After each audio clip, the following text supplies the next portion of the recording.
I always look forward to being with you guys on Tuesdays because when I'm on this end, I know I'm up in the woods. You know how it is on Crunch on Nigezie. This is Nigezie, your one and only music and lifestyle TV station, first ever in Nigeria and in the rest of West Africa, Africa in general. Today we're dealing on issues that pertain to Nollywood. One of such persons who has been able to place Nollywood on the map is Yemi Blaq. We caught up with Yemi Blaq and Yemi Blaq shared a beautiful time out with us. He spoke to us about his life as a musician, his life as a dancer, his life as an actor. I'm here, up in the woods. Right now, I'm up in the woods. And I am up in the woods. Then, Yemi, I want to delve away from the professional entertainment Nollywood aspect. I want to delve personally into Yemi Blaq. How do you get to handle the admirers? When I talk about the admirers, I mean, you're handsome, you've been in the industry for a very long time, you have fans, you're married. I mean, how do you cope or how do you handle the attention from the female fold? Basically, for me, it's just, it's an evolution. I didn't become Yemi Blaq overnight. You know, it was a process to it.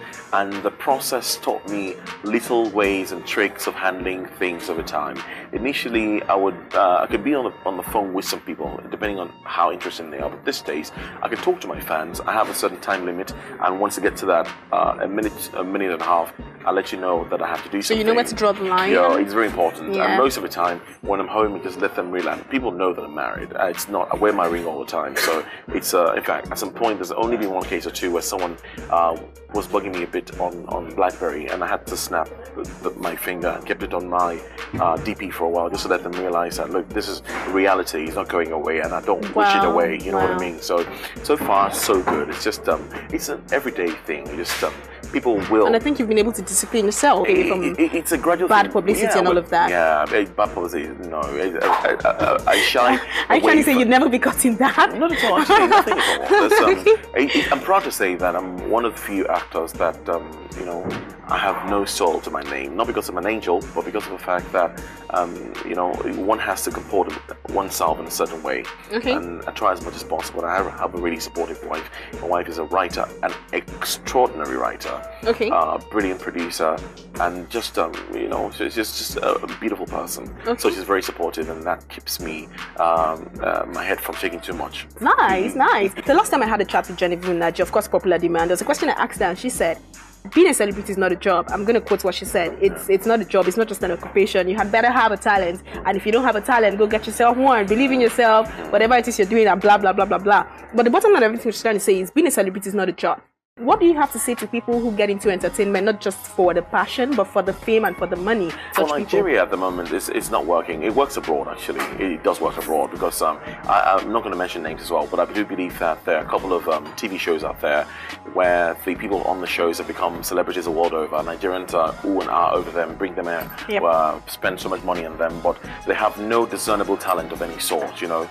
But what they have is a team that creates a certain mystique and a certain thing around them. You know what I mean? Yeah. But in Nigeria, you need to, the team thing is not working quite yet. It takes a lot for someone to gather a team and say, okay, you know what, make me into a media personality or make me into a celebrity of some sort. So here, you really need to understand that if you're going into, people ask me all the time, they call me up. I get a couple of people call me and say, Yemi Blaq, please, how do I become a celebrity? And I tell them I'm the wrong person to talk to, because I don't believe in celebrity. I believe in the fact that you take your job seriously. Doing your job well makes you whatever it is that you like to be, a celebrity, a star, whatever it is. But I don't know anything about being, how do I be a star? I know if you want to ask me about how to be an actor, or a good actor, I can tell you. But how to be a star, I have no idea at all. So I think the most important thing is identify your talent, apply yourself to it, and make sure that you follow it through. When people start appreciating you for it, you become whatever it is that comes after that. Basically, two answers to that. First of all, I'm not one of the frontliners. I'm the winner of the competition. So hey, what can you say? And secondly, I'm not exactly a conventional dancer. I'm just a fast learner. I'm one of those people that I got the gift from my father. So if you put me through the paces, whatever it is in life, most things I catch up really quickly. So that's what I did. I applied myself to it because initially I didn't even want to join the competition. When they told me I was shooting, I was shooting in Asaba at the time, and I had quite a number of jobs lined up. So they spoke to me about it, but the incentives were there, and I thought, oh, why not? I mean, let's do something challenging, you know. So I went in for it. And the lineup was quite impressive, you know, with Stella and Faze and, you know, the rest of the people that were in at the time. But one thing that I always do when I dedicate myself to something, I give 180% at least, you know. So I went into it totally with all of my heart. And I learned, and well, I got the support of the people as well, because at the end of the day, it came down to the votes, and they voted en masse for me. So what can I say? I want to ask you, this is the very first time you're coming on Crunch on Nigezie. So what do you like about it? I've been on many interviews, and unfortunately, most presenters seem to come from the same mold. They ask the same questions in the same tone of voice, in the same environment. And after a while, you can actually be at an interview without being there. You know what I mean? Yeah, I do. You can actually just be away thinking about something else and answering the questions, because you know the next question. You know what they're going to ask. So, how did you get into acting? So, tell us a bit about your family. That's funny. You know what I mean? So, it gets to a point where you're thinking, oh, come on, ask me something different. Because you know how there's a good mind is not supposed to be out of use. So, I like to be on the spot. I like to be on my toes. And so, being here so far has been a good example of that, you know, because questions are coming from unexpected angles, and I like that. Yeah, because you know, the reflection of light. Let's have some beauty. When light goes through that spectrum, it breaks away, becomes different colors. Yeah, my head is swelling, like almost busting. Thanks for the compliment. What is the truth, darling? It's the truth. Okay, beautiful. Back to what we're talking about. We're talking about Yemi Blaq, the entertainer and the actor. Now, in comparison to Nollywood, like way back, Nollywood in present, are there some similarities? Is there a contrast? If you were to compare and contrast, what would your comparison and contrast be? Well, basically, it's a large contrast. The evolution of Nollywood. Yeah, it's really growing so fast. Okay. First of all, it's kudos to us that the world is embracing digital technology in movie making at the moment, because Nollywood's really pioneered that. You know, people just realize that you don't have to spend all that money on celluloid. You can actually do it on digital.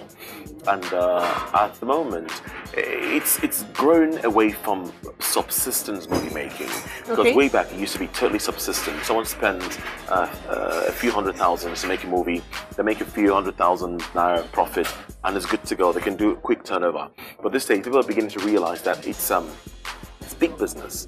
After oil, it's entertainment. Yeah, entertainment. You know what I mean? So basically, that's where it's at. People are beginning to realize that. People are beginning to invest a lot more. Investors are beginning to believe in it, because I mean, think about it. I was in a movie some time ago. It's not out yet. Shot by Stephen Corkers. The budget of the movie way back, I think 4 years ago, was almost 70 or 80 million. 70 or 80 million, that's a lot of money. Director, this Mahmoud Balogun, Tango With Me was shot with about 80 million. 80 million? Yeah, with Joseph Benjamin and Jennifer Naji. That's about 80 million. So that's it. People are beginning to invest more. I hear that Kule is shooting, Kule Afolayan is shooting at the moment. And his budget's about 120 million. And so people realize it. They're beginning to see entertainment as a serious business. There's a movie project that my wife and I are embarking on, because we run a production company together, Applause Entertainment, And what we're doing is we're trying to be able to start off a sudden production that is all the way out, and proposed budget's about 300 to 350 million. And investors are beginning to believe that if you spend that much money on a movie, you can actually get it back. Let's come on, for crying out loud. People spend $200 million on a movie. And people have been making, what's the title of that movie that made $1 billion at the box office just recently? $1 billion for one movie. That is 160 billion naira made from one movie. Think about it. And we can do it. We have the figures, we have the numbers. Unfortunately, what we don't have yet is an infrastructure. But it's coming up. People are beginning to build cinemas. Very soon, some independent cinemas People are beginning to premium movies as well. You know what I mean? Independent cinemas are going to sprout up. It's going to be able to reach the grassroots, and that's the most important, because that's where the money is. Think about it. That's where the money is. So basically, that's where we are. Okay. Yeah, I mean, if you're looking at the cinema culture in Nigeria, it's evolving. More and more people are beginning to go to the cinema to see movies. Gone are those days where you sit down and say, Nigerians are laid back. They just do the home video thing. Yeah, the actors still do the home video. But everyone kind of is delving into the cinema culture. Exactly. Actually, we're not creating a cinema culture. We're reviving the cinema culture. We had a cinema culture sometime? Yeah, way back in the day. Was it ever in existence? Oh, yes, it was. It was really? Very strong. Are you serious? In the days of Odoladipo, in the days of Ogunde, in the days of Adelove, Police Father, we had strong cinema. Babasala shot Amojibolaton with almost 2 million in the early 80s, I think. Yeah, 2 million naira expended on a movie project in 1980 something. Think about it. Think about the rate of inflation and everything. But because way back in the day, they used to take the movies straight to cinema. In fact, at the time, there was no home video. if you had the way back then, there was Betamax in the homes, and only the rich people could afford to have the Betamax system before we went to VHS. Even when VHS came out, it was only the rich people who could afford it. You know what I mean? So people would go on Sundays, take the family out to the cinema, where they would see movies. Sholay and the rest of them, all those Indian films, showed on cinema all around. So people used to. It was Sunday entertainment. It was the entertainment at the time. Unfortunately, the advent of portable devices, the TVs and the DVDs, created a lull in that. But what we're doing is revitalizing that, rejuvenating it, and trying to make it come back. And so, it's in the next 10 years. I mean, think about it. When you go to some time ago, I think it was last week. I went to the movies with my wife. Wanted to see Wolverine when it came out. I went to Ikeja Mall here. Do you know that we got there? The movie was supposed to start shooting at 6 o'clock, showing at 6. We got at 5:30. Was sold out. Are you serious? Yeah. Wow. So we had to buy tickets at 5. We waited at the mall to watch the 8:30 showing of it. So that's what it's become now. People go to the cinemas. The problem now we have is not even about supply. It's not about demand and supply. Because demand is far away in supply. My parents live in Ondo State, Ondo Town, Ondo State. I don't think there's any cinema hall in Ondo State as a whole. Just imagine someone could put in one screen per local government there. Imagine how much they could make. So that's where we are. In the next 10 years, there's going to be an explosion, because you know Nigerians, whatever we do passionately. And we colonize it. So we're gonna make sure it will happen. Okay, beautiful. That's interesting. So many persons would actually delve into entertainment not because they have the passion for it, but it's because of the whole glamour, the glitz that surrounds entertainment. You want to do entertainment for the fame and money, not just for the passion. What's the message to such people?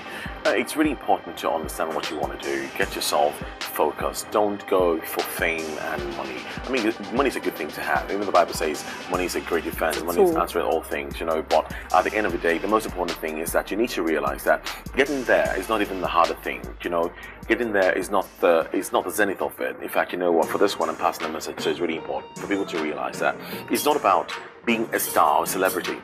What makes you stay there? What makes you stay relevant to the times, relevant to your art, relevant to whatever it is you do, is the ability, the inherent ability that you have, and the way that you've been able to build it over time. Because it's not just about having a skill. Because I describe skill as like an uncut diamond. It's there, it's a diamond, of course, but you need to cut it, and that is skill. So you need to make sure that you constantly evolve yourself to remain there. So if you come forward, oh, I want to be a celebrity, and then the eyes of the world are on you, and then you can't perform, what happens to you? Think about that.